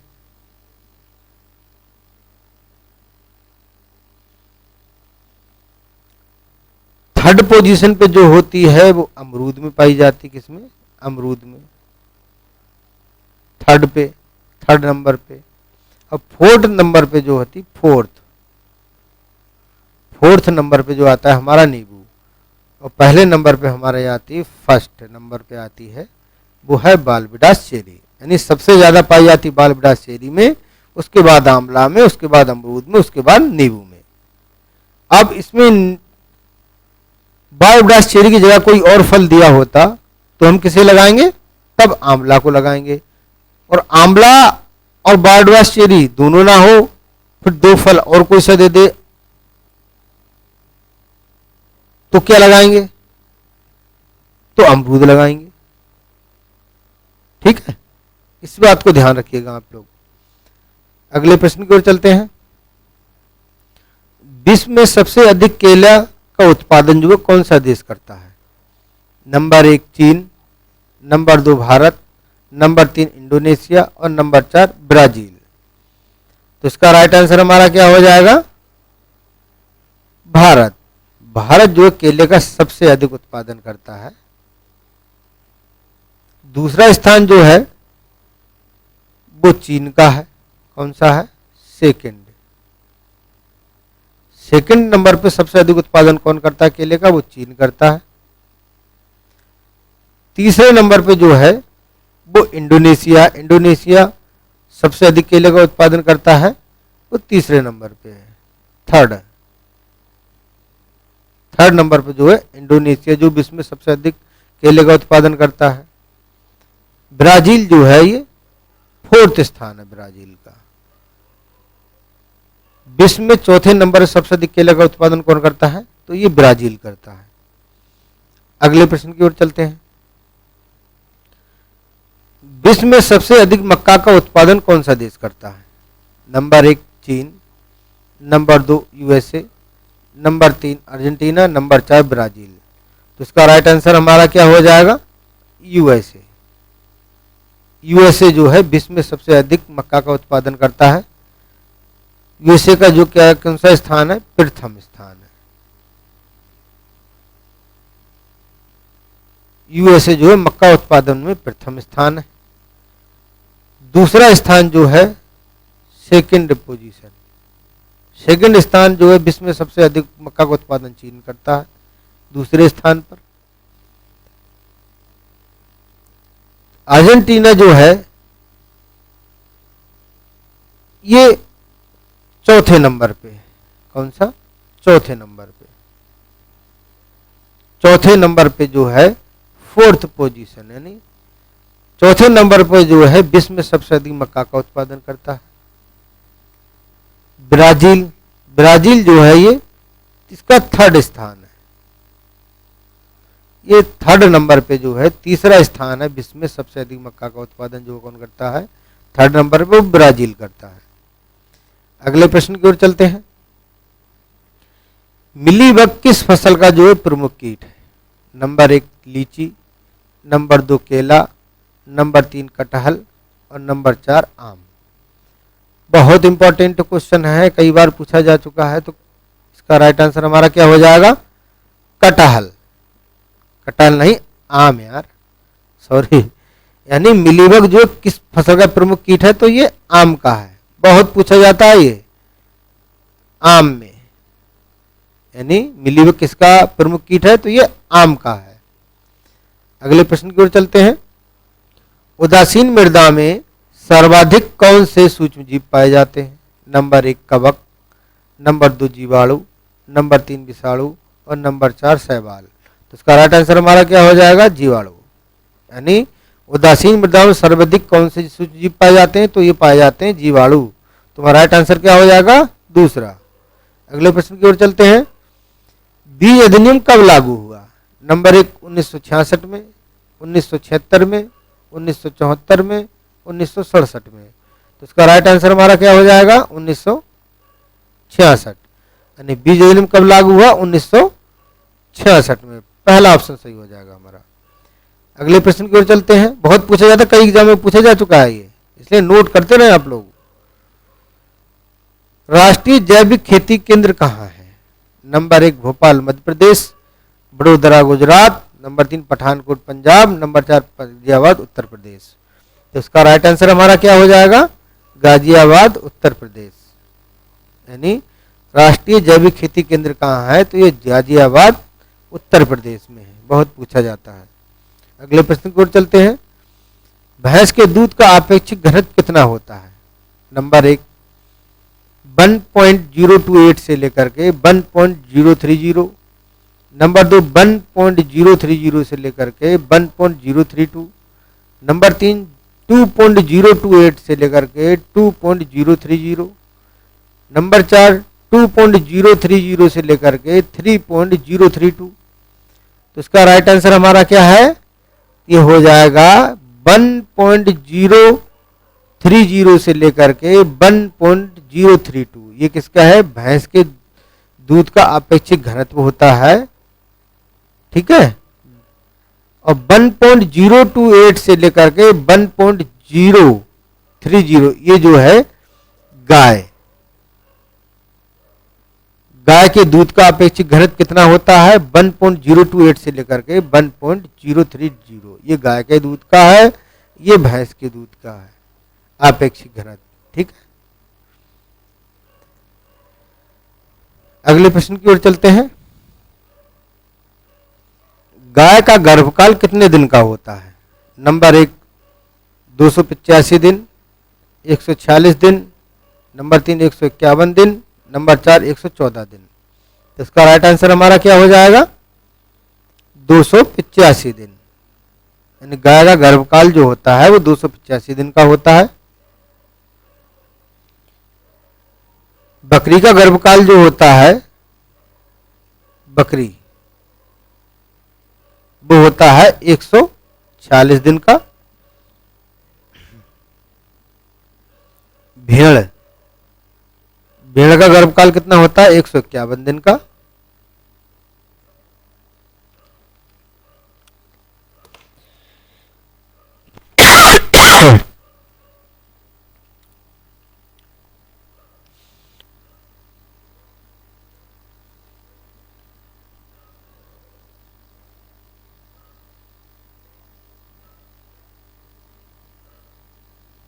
एक सौ चौदह दिन जो होता है वो सुअर, सुअर का गर्भकाल जो होता है वो 114 दिन का होता है। भैंस, भैंस का गर्भकाल जो होता है वो 310 दिन का होता है। अगले प्रश्न की ओर चलते हैं। फूल गोभी में विप्टेल रोग जो है किस पोषक तत्व की कमी से होता है? नंबर 1 नाइट्रोजन की कमी से, नंबर 2 मॉलिब्डेनम की कमी से, नंबर 3 मैग्नीज की कमी से, नंबर 4 कैल्शियम की कमी से। तो इसका राइट आंसर हमारा क्या हो जाएगा? मॉलिब्डेनम की कमी से। यानी फूल गोभी में जो विप्टेल रोग होता है वो मॉलिब्डेनम तत्व की कमी से होता है। तो इसका राइट आंसर हमारा हो जाएगा दूसरा। नाइट्रोजन की कमी से जो होता है वो फूल गोभी में जो होती है बटनिंग हो जाती है। क्या हो जाती है? बटनिंग। किसमें? फूल गोभी में।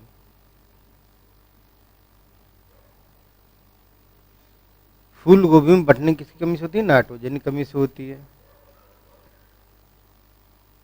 मैग्नीज की कमी से जो होता है वो मटर में, मटर में मार्स रोग हो जाता है। कौन सा? मार्स रोग। कैल्शियम की कमी से जो होता है गाजर में, गाजर में cavity,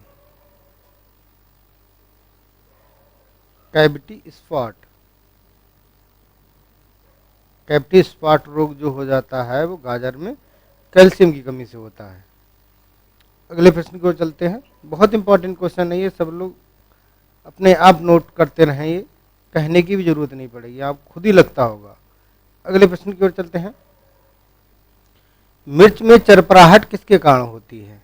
number 1 allyl propyl dial sulphide, number 2 oxalic अम्ल, नंबर 3 लाइकोपिन और नंबर 4 कैप्सेसिन के कारण। तो इसका राइट आंसर हमारा क्या हो जाएगा?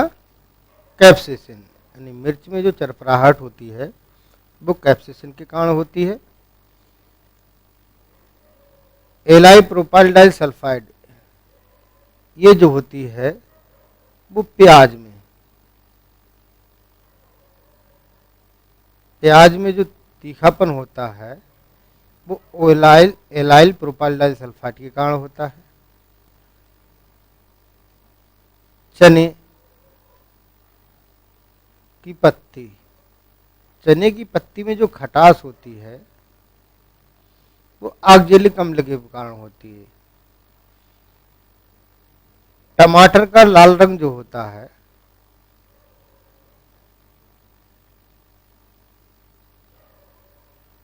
टमाटर का लाल रंग जो होता है वो लाइकोपिन के कारण होता है। आलू, आलू का हरा होना, आलू जो हरा आलू होता है वो किसके कारण होता है? वो सोलेनिन के कारण होता है। सोलेनिन।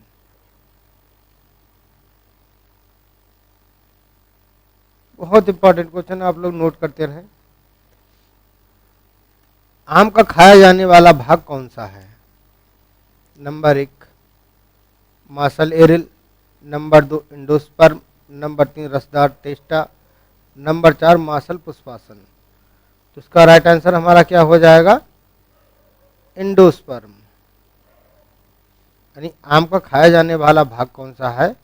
वो इंडोस्पर्म खाया जाता है। मासल एरिल किसका खाया जाता है? ये खाया जाता है लीची का। किसका? लीची का। रसदार टेस्टा जो होते हैं ये अनार के खाए जाते हैं। किसके? अनार के। मासल पुष्पासन जो खाया जाता है, ये किसका खाया जाता है? ये सेब का खाया जाता है।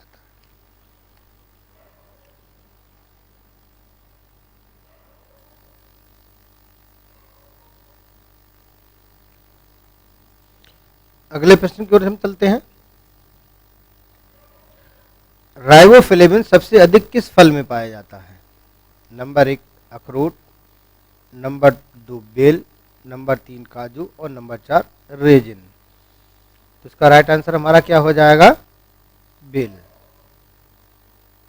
बेल में जो है सबसे अधिक क्या पाया जाता है? राइबोफ्लेविन पाया जाता है। अखरोट में जो सबसे अधिक पाई जाती है वो बसा पाई जाती है। क्या चीज? बसा। कितने प्रतिशत पाई जाती है? वो 64.5% होती है बसा अखरोट में। काजू में जो है सबसे अधिक क्या पाई जाती है? तो ये पाई जाती है प्रोटीन। कितनी पाई जाती है? तो ये 21.2% पाई जाती है।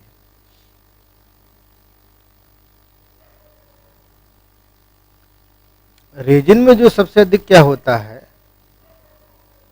तो ये होता है कार्बोहाइड्रेट।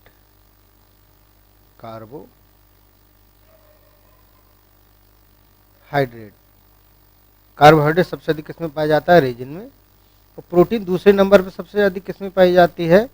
तो पाई जाती है बादाम में। बादाम में कितने प्रतिशत पाई जाती है? तो 20.8% पाई जाती है। ठीक है, नोट करते रहे आप लोग। अगले प्रश्न की ओर चलते हैं। निम्न में उष्णकटिबंधीय फल कौन से हैं? नंबर 1 अखरोट, बादाम, खुबानी, नंबर 2 नींबू, अंगूर, एवोकाडो, नंबर 3 अनानास, कटहल, शरीफा और उपरोक्त में से कोई नहीं। तो इसका राइट आंसर हमारा क्या हो जाएगा? अनानास, कटहल और शरीफा। ये जो है उष्णकटिबंधीय फल है। अखरोट, बादाम, खुबानी ये जो कैसे हैं? ये शीतोष्णकटिबंधीय है। शीतोष्णकटिबंधीय, शीतोष्णकटिबंधीय फल है। इन्हें कहते हैं टेम्परेट। क्या चीज? Temperate fruit. Temperate fruits. ठीक है। नींबू, अंगूर और एवोकाडो ये जो है उपोष्णकटिबंधीय। कैसे हैं?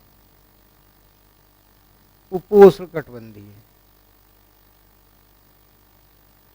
उपोष्ण क्या कहते हैं? उस उपोष्णकटिबंधीय, चलो पूरा ही लिख देता हूं। उपोष्णकटिबंधीय इन्हें कहते हैं सब ट्रॉपिकल। क्या चीज? सब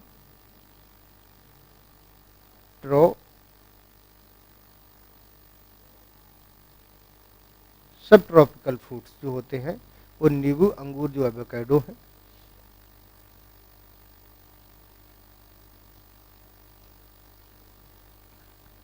अनानास, कटहल, शरीफा ये क्या बताया था? ये उष्णकटिबंधीय। उष्णकटिबंधीय क्या कहते हैं? ट्रॉपिकल। क्या कहते हैं? Tropical. Tropical fruit. Tropical fruits. ठीक है, अब तो समझ में आ गया होगा आप लोगों को। अगले प्रश्न की ओर चलते हैं। खरबूज की बीज दर है। नंबर 1 4 से 5 किलोग्राम प्रति हेक्टेयर, नंबर 2 3 से 5 किलोग्राम प्रति हेक्टेयर, 5 से 6 किलोग्राम प्रति हेक्टेयर और 3 से 4 किलोग्राम प्रति हेक्टेयर। तो इसका राइट आंसर हमारा क्या हो जाएगा? 3 से 5 किलोग्राम प्रति हेक्टेयर। यानी खरबूज की बीज दर जो है वो 3 से 5 किलोग्राम प्रति हेक्टेयर। तो राइट आंसर हमारा हो जाएगा दूसरा। 4 से 5 किलोग्राम प्रति हेक्टेयर जो है ये है तरबूज की। तरबूज की बीज दर कितनी है? 4 से 5 किलोग्राम प्रति हेक्टेयर। 5 से 6 किलोग्राम प्रति हेक्टेयर जो है ये देसी गाजर की बीज दर है। किसकी? देसी गाजर की बीज दर कितनी है? 5 से 6 किलोग्राम प्रति हेक्टेयर। 3 से 4 किलोग्राम प्रति हेक्टेयर जो है ये सलजम की बीज दर। किसकी?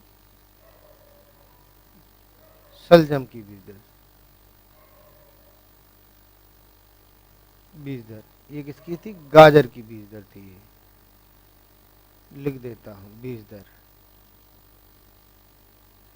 बहुत इंपॉर्टेंट है, ये सारी नोट कर लें और याद भी कर लें आप लोग, कुछ भी पूछा जा सकता है। पिछली बार पीजीटी में या टीजीटी में शायद ये गाजर की पूछी गई थी। अगले प्रश्न की ओर चलते हैं। सूरजमुखी की प्रथम संकर किस्म है। Number 1 CSH1, number 2 ICPH8, number 3 HB1 और नंबर 4 BSH1। तो इसका राइट आंसर हमारा क्या हो जाएगा?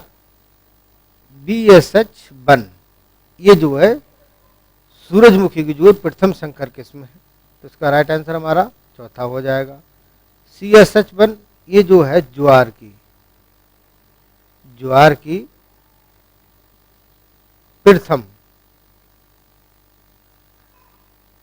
प्रथम संकर किस्म है। ICPH8 ये जो है अरहर की, किसकी? अरहर की जो है संकर किस्म है। पहली संकर किस्म के अरहर कौन सी है? ICPH8 यानी प्रथम।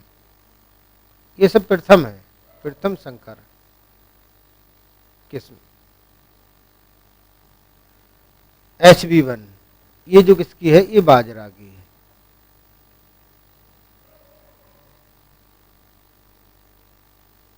प्रथम संकर किस्म है। ठीक है, अगले प्रश्न की ओर चलते हैं। निम्न में लीची की किस्में हैं। नंबर 1 पोवन मंथन, हिल बनाना, हरी छाल। नंबर 2 उमरान, इलायची, मेहरून, बनारसी। नंबर 3 पूसा नन्ना, सनराइज सोलो, कुरघनी ड्यू। नंबर 4 इलायची, कलकतिया, सोनरूपा, शाही। तो इसका राइट आंसर हमारा क्या हो जाएगा? चौथा, यानी इलायची, कलकतिया, सोनरूपा और शाही। ये जो हैं लीची की किस्में हैं। पोवन मंथन, हिल बनाना और हरी छाल ये जो है केला की किस्में। किसकी? एक केले की किस्में हैं। उमरान, इलायची, मेहरून और बनारसी ये किसकी हैं? ये जो है बेर की किस्में हैं। किसकी? बेर की किस्में हैं ये सभी। पूसा नन्ना, सनराइज सोलो, कुरघनी ड्यू ये किसकी है? ये जो है पपीते की किस्में हैं।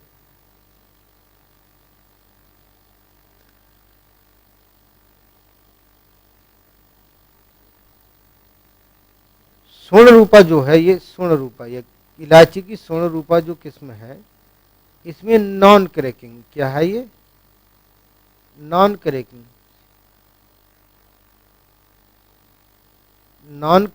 बीज रहित कैसी है किस्म है? ये सोनरूपा जो है ये लीची की जो नॉन क्रैकिंग बीज रहित किस्म है। बेर की जो इलायची है, ये बेर की इलायची किस्म जो है, इसमें जो है 90% जो होती है ये पॉलन स्टेरिलिटी, यानी क्या होती है? Pollen sterility.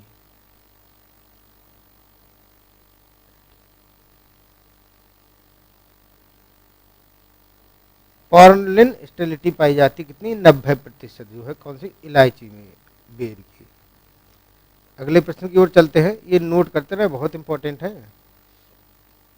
भारत में सहकारी आंदोलन के जनक किसे माना जाता है?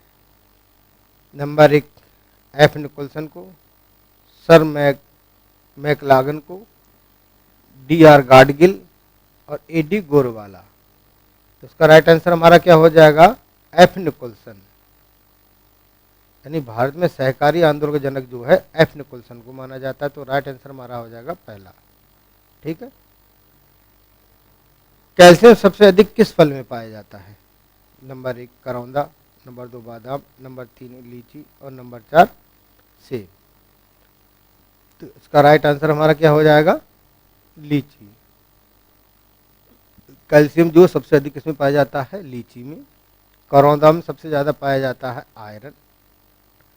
अगर करौंदा में अगर सूखा करौंदा लिखा हो और करौंदा लिखा हो तो सबसे ज़्यादा जो होता है सूखे करौंदे में होता है, फिर करौंदा में होता है। ठीक है, तो इसका करौंदा राइट आंसर हो जाएगा। ठीक है, बादाम जो है सबसे अधिक पाया जाता है, बादाम में क्या पाया जाता है, फास्फोरस।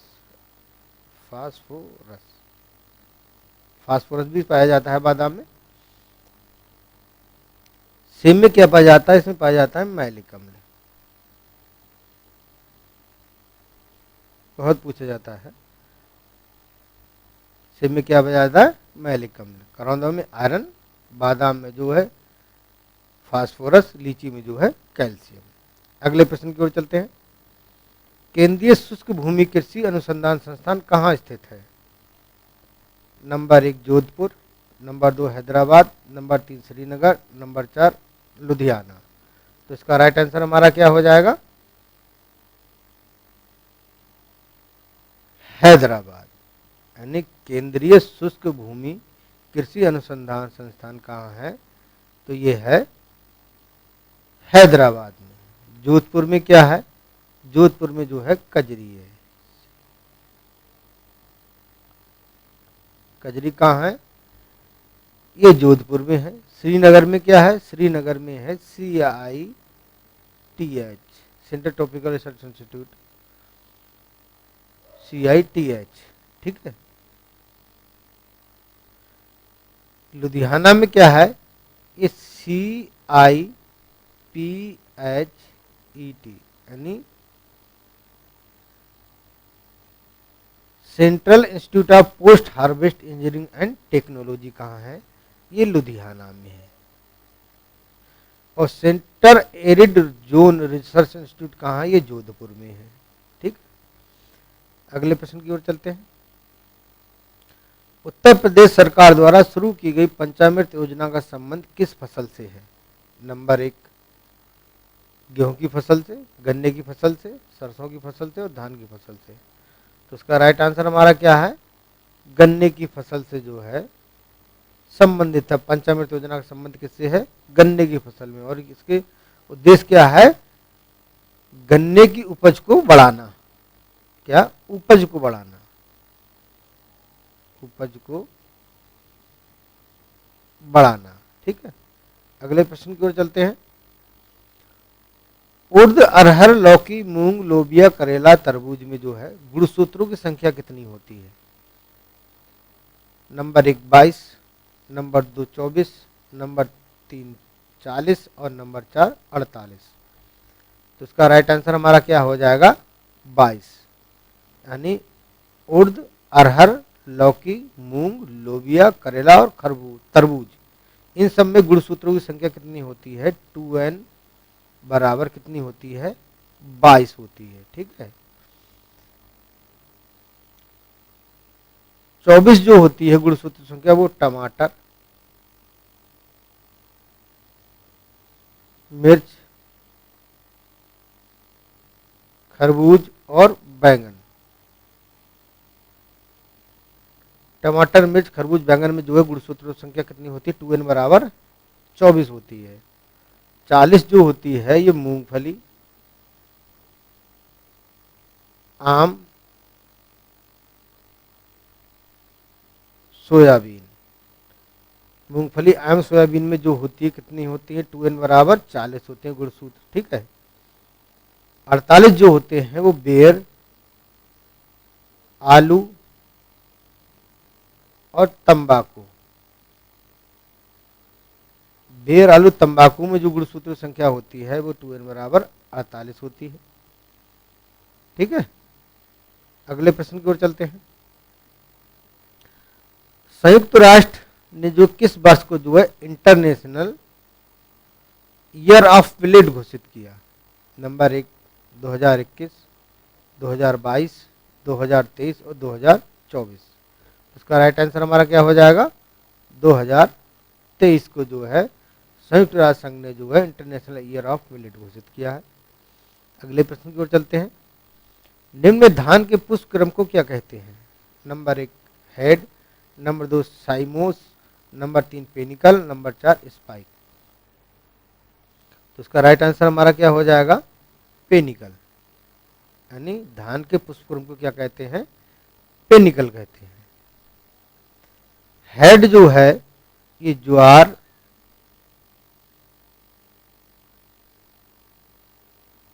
कुसुम के पुष्प क्रम को,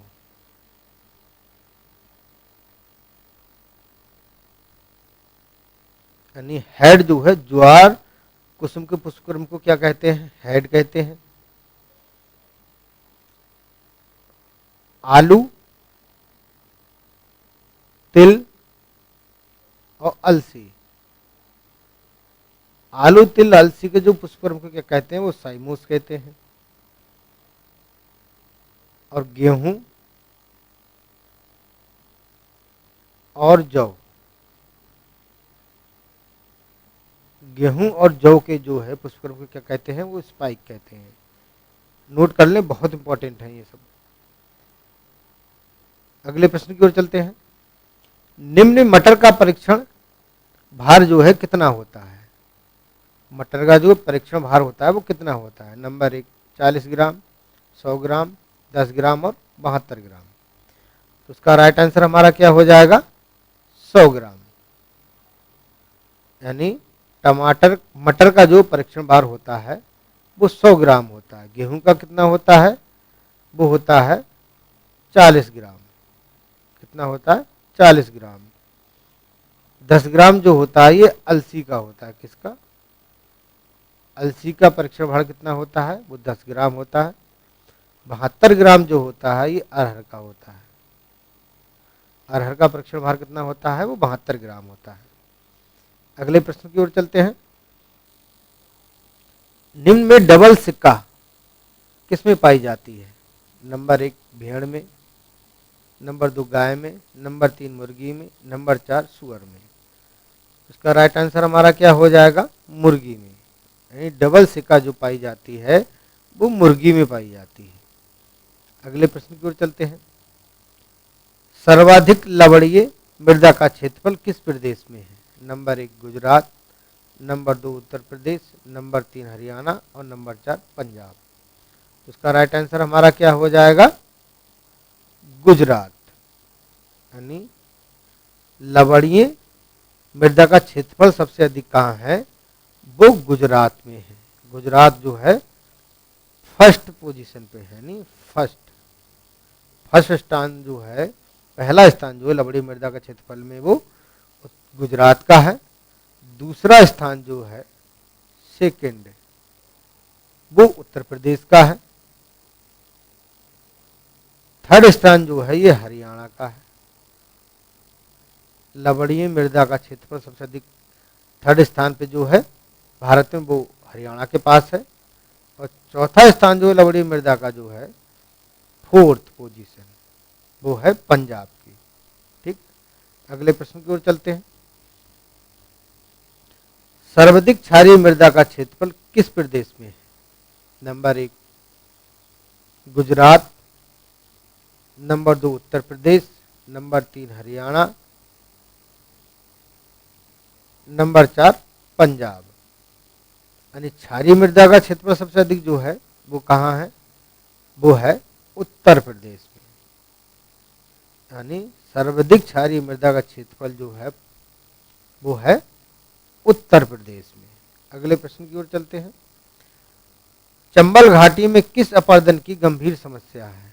नंबर 1 परत अपर्दन, नंबर 2 रिले अपर्दन, नंबर 4 असफल अपर्दन, नंबर 4 अवनालिका अपर्दन। इसका राइट आंसर हमारा क्या हो जाएगा? अवनालिका अपर्दन। यानी चंबल घाटी में जो सबसे अधिक अपर्दन की गंभीर समस्या है वो अवनालिका अपर्दन की। ठीक, अपर्दन जो होता है सबसे पहले क्या होता है?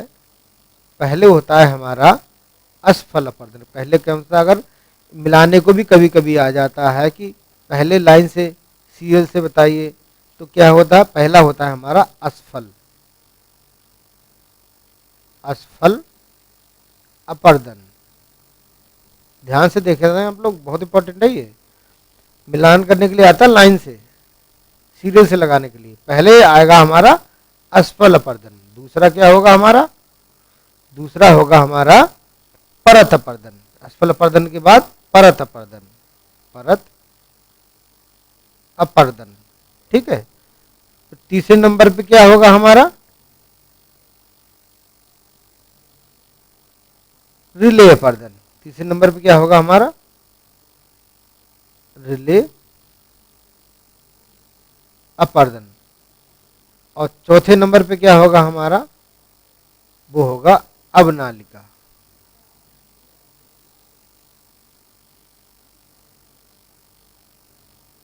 अवनालिका अपर्दन। यानी अगर सीरियल से लगाने आए तो पहला हमारा होगा असफल अपर्दन, दूसरा परत, तीसरा रिले और चौथा अवनालिका। ठीक, अब समझ में आया आपको, ये ध्यान रखे रहना सीरियल। अगले प्रश्न की ओर चलते हैं। निम्न में कौन सा ट्राइसैकेराइड है? Number 1 galactose, number 2 maltose, number 3 raffinose और नंबर 4 ग्लाइकोजन। तो पहला हमारा राइट आंसर हो जाएगा इसका रैफिनोज। रैफिनोज जो है ये ट्राइसैकेराइड है। गैलेक्टोज जो है ये मोनोसैकेराइड। कैसा, मोनोसैकेराइड,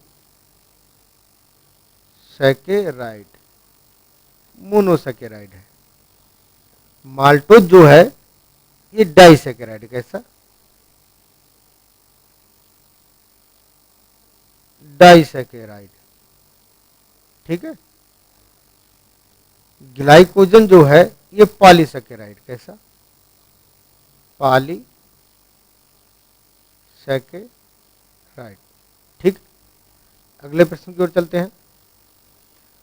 तंबाकू की प्रति हेक्टेयर बीज दर कितनी है? 200 से 250 ग्राम, 100 से 150 ग्राम, 50 से 60 ग्राम या 70 से 80 ग्राम। इसका राइट आंसर हमारा क्या हो जाएगा, 50 से 60 ग्राम प्रति हेक्टेयर जो है तंबाकू की बीज दर है। तो हमारा राइट आंसर हो जाएगा तीसरा। अगले प्रश्न की ओर चलते हैं। उत्तरी मैदानी क्षेत्रों में आलू की मुख्य फसल की बुवाई का समय क्या है? नंबर 1 10 से 15 नवंबर, नंबर 2 15 से 25 नवंबर, नंबर 3 15 से 25 अक्टूबर और नंबर 4 10 से 15 अक्टूबर। इसका राइट आंसर हमारा क्या हो जाएगा, 15 से 25 अक्टूबर जो है उत्तरी मैदानी क्षेत्रों में आलू की मुख्य फसल की बुवाई का समय जो है वो 15 से 25 अक्टूबर है। तो इसका राइट आंसर हमारा तीसरा हो जाएगा। अगले प्रश्न की ओर चलते हैं। गाय के दूध में सॉलिड नॉट फैट यानी एसएनएफ का स्तर जो होता है वो कितना होता है? Number 1 9.5%, 9.0%, number 3 8.5%, number 4 8.0%। तो इसका राइट आंसर हमारा क्या हो जाएगा, 8.5%। जो गाय के दूध में सॉलिड नॉट फैट्स होता है एसएनएफ वो 8.5% होता है। ठीक है। अगले प्रश्न की ओर चलते हैं। सीईसी सबसे अधिक होती है नंबर 1 मोरिलोनाइट में, नंबर 2 क्योलिनाइट में, नंबर 3 क्लोराइट में, नंबर 4 बर्मिकुलाइट में। तो इसका राइट आंसर हमारा क्या हो जाएगा, बर्मिकुलाइट। यानी सीईसी सबसे अधिक किसमें होती है, वो बर्मिकुलाइट में होती है, बहुत पूछा जाता है। अगले प्रश्न की ओर चलते हैं। बाग में दीमक के नियंत्रण हेतु प्रयोग किया जाता है। नंबर 1 महुआ की खली, नंबर 2 सरसों की खली, नंबर 3 नीम की खली, नंबर 4 अरंडी की खली। तो इसका राइट आंसर हमारा क्या हो जाएगा, नीम की खली। यानी बाग में जो दीमक के नियंत्रण हेतु जो प्रयोग किया जाता है वो नीम की खली का प्रयोग किया जाता है। तो राइट आंसर हमारा तीसरा हो जाएगा। अगले प्रश्न की ओर चलते हैं। गन्ने में चीनी का प्रतिशत कितना होता है? नंबर 1 11 से 12%, नंबर 2 9 से 10%, नंबर 3 13 से 14%, और नंबर 4 7 से 8%। तो इसका राइट आंसर हमारा क्या हो जाएगा, बताइए आप लोग। तो 9 से 10% जो होता है गन्ने में चीनी का प्रतिशत पाया जाता है। तो राइट आंसर हमारा दूसरा हो जाएगा। अगले प्रश्न की ओर चलते हैं। प्रकाश संश्लेषण में बनने वाला प्रथम स्टेबल पदार्थ कौन सा है?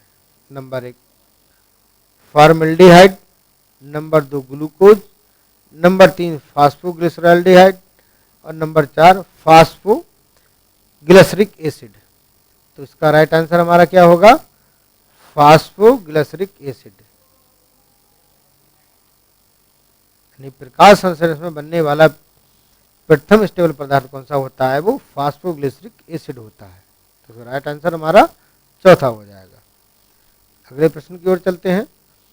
निम्न में कौन सी सामाजिक संस्था है? नंबर 1 ग्रामीण पाठशाला, नंबर 2 विवाह, नंबर 3 सहकारी संस्था, नंबर 4 ग्राम पंचायत। तो उसका राइट आंसर हमारा क्या हो जाएगा, विवाह। विवाह जो है ये एक सामाजिक संस्था है। तो राइट आंसर हमारा दूसरा हो जाएगा। अगले प्रश्न की ओर चलते हैं। परिणाम प्रदर्शन प्रसार शिक्षा के किस सिद्धांत पर आधारित है?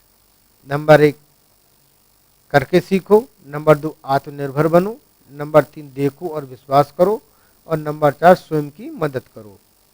तो उसका राइट आंसर हमारा क्या होगा, करके सीखो। यानी परिणाम प्रदर्शन प्रसार शिक्षा के जो है सिद्धांत पर आधारित है, करके सीखो, यानी पहला हमारा राइट आंसर हो जाएगा। अगले प्रश्न की ओर चलते हैं। पोस्टर शिक्षा सामग्री है। नंबर 1 नॉन प्रोजेक्ट दृश्य सामग्री, नंबर 2 प्रोजेक्ट दृश्य सामग्री, नंबर 3 श्रव्य दृश्य सामग्री, नंबर 4 श्रव्य सामग्री।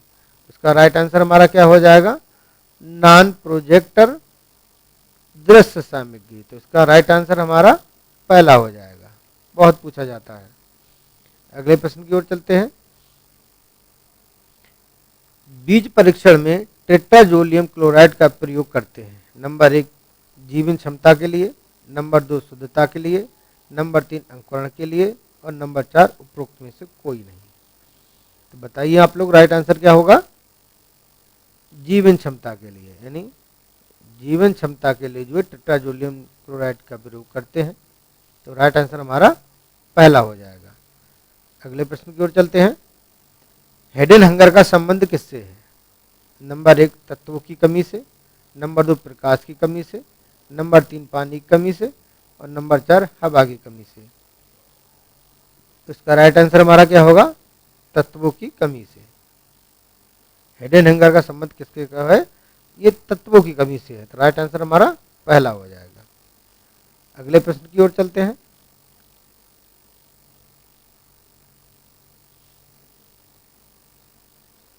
बी नोच से क्या मापते हैं?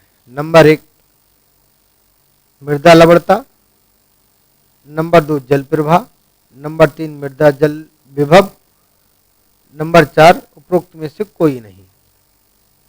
तो इसका राइट आंसर हमारा क्या होगा, जल प्रवाह। बी नोच से क्या नापते हैं, जल प्रवाह। बहुत पूछा जाता है ये क्वेश्चन। तो इसका राइट आंसर हमारा हो जाएगा दूसरा हो जाएगा। अगले प्रश्न की ओर चलते हैं।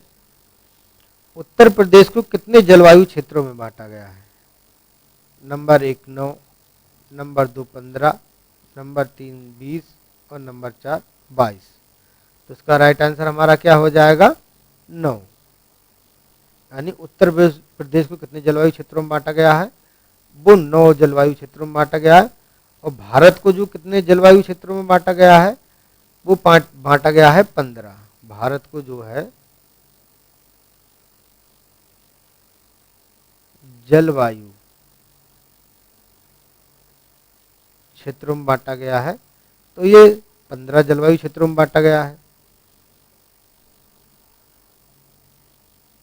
और भारत को जो है 20 कितने में बांटा, 20 जो है पारिस्थितिकी तंत्रों में बांटा। कितने, पारिस्थितिकी तंत्रों में बांटा गया है, कितने, 20।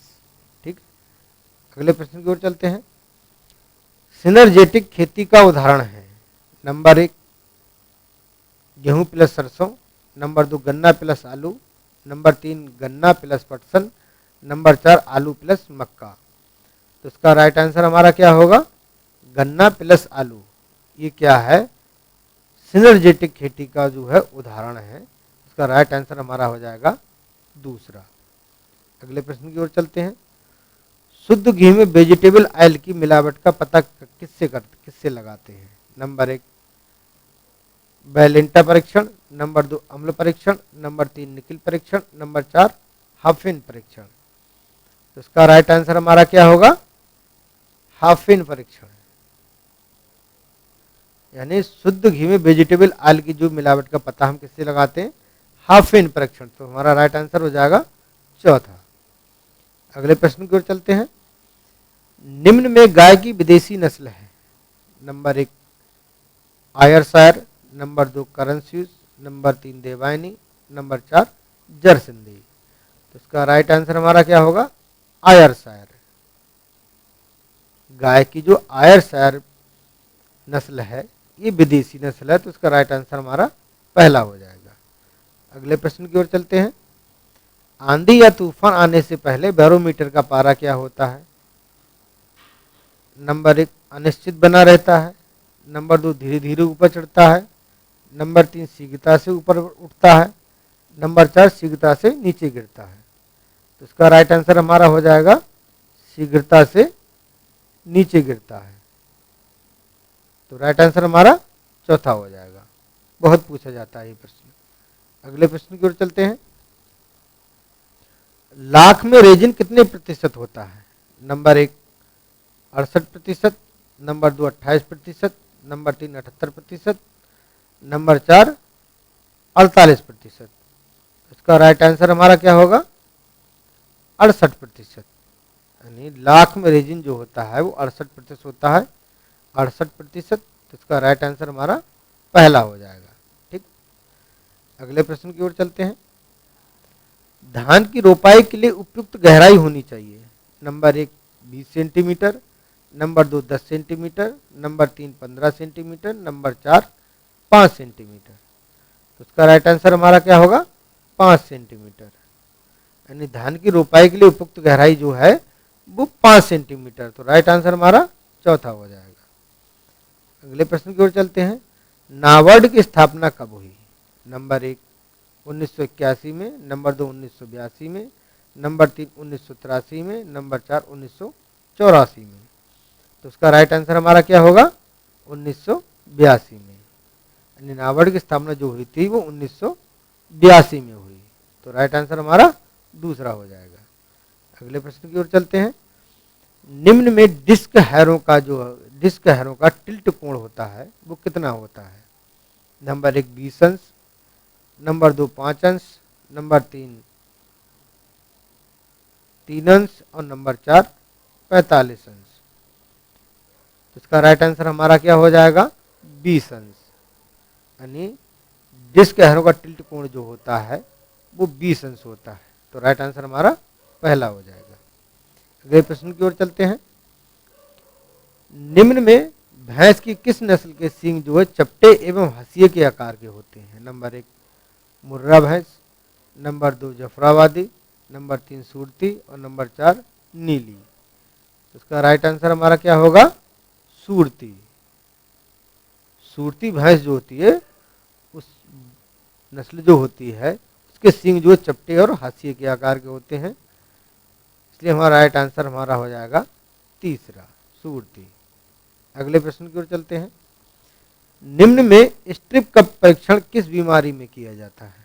नंबर 1 थनैला में, नंबर 2 गला घोंटू में, नंबर 3 दुग्ध ज्वार में, नंबर 4 थनैला रोग में।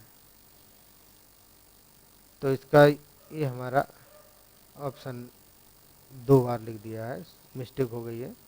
तो इसका राइट आंसर हमारा स्ट्रिप कप परीक्षण जो होता है वो थनैला रोग जो होता है इसके लिए प्रयोग करते हैं। किसके लिए? थनैला रोग के लिए। स्ट्रिप कप परीक्षण का जो है किस बीमारी का पता लगाते हैं? तो ये थनैला रोग का पता लगाते हैं। ठीक है, तो ये राइट आंसर हो जाएगा हमारा। ठीक। अगले प्रश्न की ओर चलते हैं। मक्खन में दुग्ध सुगंध जो होती है मक्खन में सुगंध किसके कारण आती है? नंबर 1 डाई एसिटिल, नंबर 2 लैक्टिक अम्ल, नंबर 3 साइट्रेट, नंबर 4 साइट्रिक अम्ल। तो इसका राइट आंसर हमारा क्या होगा? डाई एसिटिल, यानी पहला वाला, यानी मक्खन में जो सुगंध का कारण है वो डाई एसिटिल के कारण आती है। ठीक, अगले प्रश्न की ओर चलते हैं। निम्न में पैराडोबिक किस फसल की किस्म है? नंबर 1 अलसी, नंबर 2 मोठ, नंबर 3 सूरजमुखी और नंबर 4 जई। बहुत इंपॉर्टेंट क्वेश्चन, बताइए आप लोग, यानी पैराडोबिक जो है किस फसल की किस्म है? तो इसका राइट आंसर हमारा हो जाएगा सूरजमुखी। सूरजमुखी की जो कौन सी किस्म है? पैराडोबिक। तो राइट आंसर हमारा तीसरा हो जाएगा। अगले प्रश्न की ओर चलते हैं। बीज रहित फल बनाने को कहते हैं। बीज रहित जो फल बनता है तो उसे क्या कहते हैं? Number 1 morphogenesis, number 2 herkogamy, number 3 parthenocarpy, number 4 parthenogenesis. तो इसका राइट आंसर हमारा क्या होगा? बताइए आप लोग। पार्थेनोकार्पी, यानी बीज रहित जो फल बनता है उसे क्या कहते हैं? पार्थेनोकार्पी। तो राइट आंसर हमारा तीसरा हो जाएगा। अगले प्रश्न की ओर चलते हैं। उत्तर प्रदेश में कृषि योग्य भूमि का लगभग कितने प्रतिशत भाग जोत के लिए है? Number 1 10%, number 2 9%, number 3 15%, number 4 20%। तो इसका राइट आंसर हमारा क्या होगा? नंबर 3, यानी 15%। यानी उत्तर प्रदेश में जो कृषि योग्य भूमि का जो है, जोत योग्य जो भूमि है उसका जो है क्षेत्रफल जो है वो 15% है। अगले प्रश्न की ओर चलते हैं। केंद्रीय चावल अनुसंधान संस्थान जो कहाँ है? ये कटक उड़ीसा में है। ठीक है। केंद्रीय खाद्य प्रौद्योगिकी अनुसंधान संस्थान ये कहाँ है? ये मैसूर कर्नाटक में है। ठीक है। भारतीय मृदा विज्ञान संस्थान ये कहाँ है? भोपाल मध्य प्रदेश में है। बहुत पूछे जाते हैं। राष्ट्रीय पादप जीनोम अनुसंधान संस्थान ये कहाँ है? ये नई दिल्ली में है। भारतीय गन्ना अनुसंधान संस्थान ये लखनऊ जो है उत्तर प्रदेश में है। राष्ट्रीय डेयरी अनुसंधान संस्थान ये कहाँ है? ये करनाल हरियाणा में है। ठीक है। केंद्रीय आलू अनुसंधान संस्थान ये जो है शिमला हिमाचल प्रदेश में है। भारतीय दलहन अनुसंधान संस्थान ये कहाँ है? ये कानपुर उत्तर प्रदेश में है। कहाँ? Kanpur Uttar Pradesh. IIPR Indian pulse research institute. राष्ट्रीय कृषि विपणन संस्थान जो है ये जयपुर में है। कहाँ है? जयपुर में, जयपुर राजस्थान में। ये हमारे टेलीग्राम चैनल का लिंक है। ये टेलीग्राम पे GS एग्री फैक्ट्स इतना सर्च करेंगे तो हमारा ये लोगो लगा हुआ चैनल आ जाएगा। इसे ज्वाइन कर लें। हमारी सारी वीडियो की PDF जो है टेलीग्राम चैनल पे मिल जाएंगी। वीडियो का लिंक, टेलीग्राम का लिंक जो है हमने वो वीडियो के नीचे डिस्क्रिप्शन में दे दिया है। आप लिंक पे सीधे क्लिक करके हमारे टेलीग्राम चैनल से जुड़ सकते हैं। फिर भी अगर आपको समस्या है तो आप ये हमारा नंबर नोट कर लीजिए 94 10 88 06 08। इस नंबर पे आप मैसेज करके जो समस्या है वो हमें बता दें, तो हम आपके लिए जो जितने भी वीडियो और PDF हैं आपके हमारे पास में लिंक है वो हम आपको इसी नंबर पे हम व्हाट्सअप कर देंगे, या फिर टेलीग्राम नंबर भी हमारा ये टेलीग्राम पे हम कर देंगे। ठीक है। वीडियो अच्छा लगा हो तो हमारे चैनल को लाइक और सब्सक्राइब अवश्य करें। धन्यवाद।